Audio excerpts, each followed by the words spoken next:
শুভ সকাল বন্ধুরা, আজ একটা মাছের রেসিপি নিয়ে চলে এলাম। আমাদের মাছ খেতে বেশ ভালোই লাগে, আর বাঙালির একটি প্রধান খাদ্য হলো মাছ। আজকে মাছের মধ্যে আমি তোমাদের পার্শে মাছের একটি রান্না করে দেখাবো।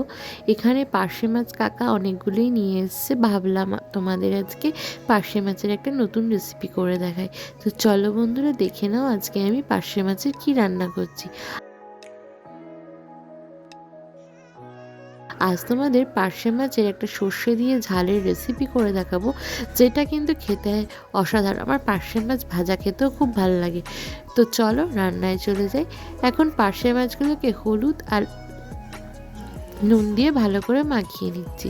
রান্নাটার জন্য আমি টমেটোর পেস্ট করে নিয়েছি, আর ওদিকে সর্ষে বেটে নিয়েছি। এখন পার্শে মাছগুলোকে কড়াইয়ে তেল দিয়ে ভেজে নেবো আগে।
সব পার্শে মাছগুলো আমার ভাজা হয়ে গেছে, তুলে নিচ্ছি। ওই তেলের মধ্যেই আমি এখন ফোড়ন দিয়ে দেবো।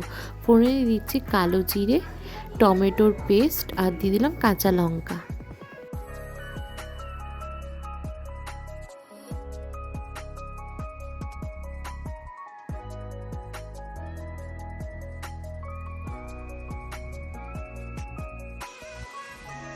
মশলাটাকে আমি ভালো করে আগে কষিয়ে নিলাম। তো এখন দিয়ে দিচ্ছি সামান্য পরিমাণে লবণ আর হলুদ। আমি সর্ষে বাটার এই রান্নাতে একটু টমেটো পেস্ট দিয়েছি। টমেটো পেস্ট দিলে খেতে খুব ভালো লাগে, আর আমার পার্শে মাছের এরকম ঝাল রেসিপি বেশ ভালোই লাগে ভাতে খেতে। এখন দিয়ে দিচ্ছি সর্ষে বাটার পেস্টটা, একটু জল দিয়ে দিয়েছি, দিয়ে পেস্টটা দিয়ে দিলাম।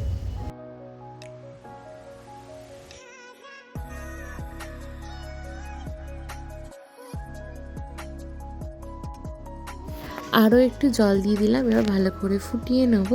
ভালো করে ফুটে গেলে যেই মাছগুলো ভেজে রেখেছিলাম ওগুলো আমি দিয়ে দেবো।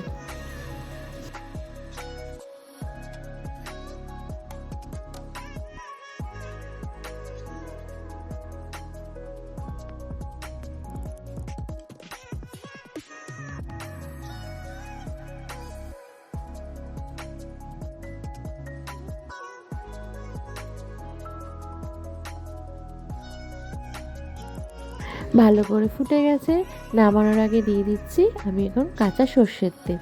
মাছের ওই ঝাল ঝাল রেসিপি বা মশলাদার রেসিপি যদি খেতে ভালো না লাগে, তাহলে কিন্তু এরকম চটজলদি সর্ষে বাটা দিয়ে আর টমেটো দিয়ে এই রান্নাটা করে দেখতেই পারো।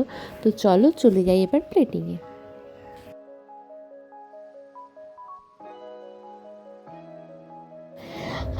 তো বন্ধুরা, আজ তোমাদের পার্শে মাছের সর্ষে দিয়ে ঝালের রেসিপি করে দেখালাম। আমার কিন্তু ওই কষা কষা রান্না খেতে খুব একটা ভাল লাগে না। যখন ভাল লাগে না তখন কিন্তু আমি এইভাবেই রান্না করি। কেমন লাগলো নিশ্চয়ই কমেন্টে জানিও। আজ এখানেই বিদায় নিচ্ছি, দেখা হবে নেক্সট ভিডিওতে। ততক্ষণের জন্য সবাইকে শুভরাত্রি। সবাই ভালো থেকো, সুস্থ থেকো, গুড নাইট, টাটা। আর একবার এটা নিশ্চয়ই ট্রাই করো। Bye bye.